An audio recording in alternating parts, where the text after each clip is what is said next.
আমি শুটিং স্পটে থাকলে সাকিব ভাই থেকে শুরু করে বাপ্পি থেকে শুরু করে সাইমন বা ফেরদৌস ভাই, রিয়াজ ভাই বা যারাই আছে সবাই মিলে খুব মজা করে আমাকে নিয়ে।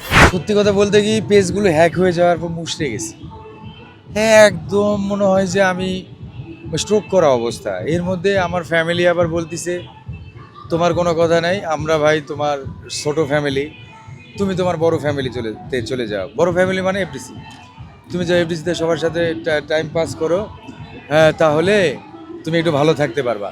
বিশ্বাস করেন ভাই, আমার স্ত্রী তো, তার সাথে আমি সংসার করি দীর্ঘদিন ধরে, তো আমার স্ত্রী বোঝে, সেই জন্য আমার স্ত্রী জেনে বুঝে আমাকে এখানে পাঠিয়েছে। আমার মাইন্ড ফ্রেশ ভাই, আমার এত লাখ টাকা গেছে, কোনো আমার এখন আর টেনশনই নাই। আমার টেনশন এখন হচ্ছে নির্বাচন। আমি আসলে নির্বাচন করতে চাই নাই, কারণ হচ্ছে যে নির্বাচনে দাঁড়াইলে সবার সাথে একটা চা আড্ডা হয় বা একটা চা পানের একটা ব্যাপার স্যাপার থাকে, সেইগুলির জন্য তো একটা কস্টিং থাকে। আমার তো সবই গেছে।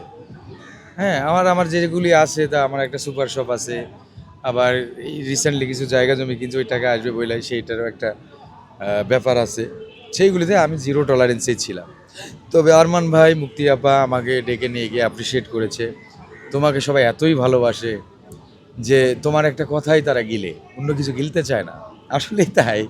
আমি শুটিং স্পটে থাকলে সাকিব ভাই থেকে শুরু করে বাপ্পি থেকে শুরু করে সাইমন বা ফেরদৌস ভাই, রিয়াজ ভাই বা যারাই আছে সবাই মিলে খুব মজা করে আমাকে নিয়ে। এটা সারা বিশ্বের কমেডিয়ানদের সাথেই এমন আচরণ হয়। হে আইসা আমার সাথে এই করতে, এই আইসা উস্কানি দিচ্ছে, এই ঠেলা দিচ্ছে, ওই ইয়ে করে দিচ্ছে, এটা হয়। আমাদের কমেডিয়ানদের সাথে সবাই সবসময় মজা করে।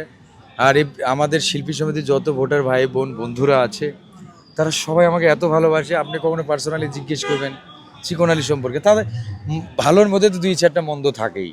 তো এরা তো আমার নিন্দুকদের কথায় তো আর কর্ণপাত করা যায় না। নিন্দুক তো আপনাকে যা ইচ্ছে তাই আপনার সম্পর্কে বলবেই, এইটা নিয়ে কোনো কথা নেই। 2-1টা তো ধানের মধ্যে চিটা থাকবেই।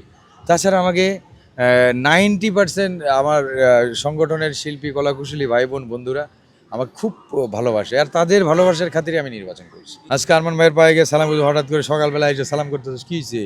খুব মাঠ ভালো, আলহামদুলিল্লাহ ভাই, ভালোবাসে আমাকে, খুব ভালোবাসে। এবং দেখেন, আমি আপনাদের কথা বলছি, আমার এখানে অনেকের মাধ্যমে আমি মানে অ্যাপ্রিসিয়েট হয়েছি অভিনয়ের জন্য।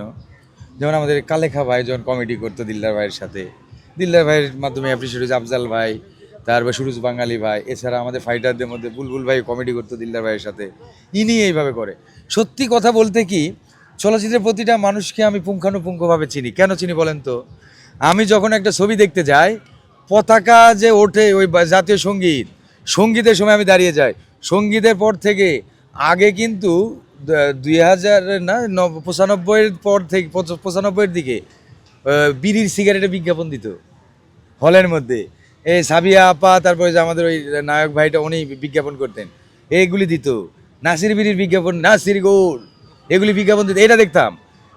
নাচের একটা মেয়েকে নিচে পিছনে নাচছে এই মাথা থেকে ওই মাথা, তাদেরকে আমি চিনে রাখি। পুরো টাইটেলটা পড়ি। সম্পাদনায় আমিনুল ইসলাম মিন্টু, তার পরিচালনায় এজে মিন্টু, তার মন্তাজুর রহমান আকবর পরিচালিত, মাস্টার মেকার মালিক আফসারি, সব পড়তাম, দেখতাম কে কে অভিনয় করতেছে। ইটস ট্রু, আমি পুরোটা পুঙ্খানুপুঙ্খ রূপে দেখতাম বলেই আমি প্রত্যেকটা শিল্পীকে চিনি। আমার মতো খুব কম মানুষই আমাদের শিল্পী সমিতির সদস্যদের চিনে। লোডশেডিং কিংবা ঘরের বাইরের তীব্র গরমে ওয়ালটন রিচার্জেবল ফ্যান থাকলে থাকবে শুধু বাতাস আর বাতাস।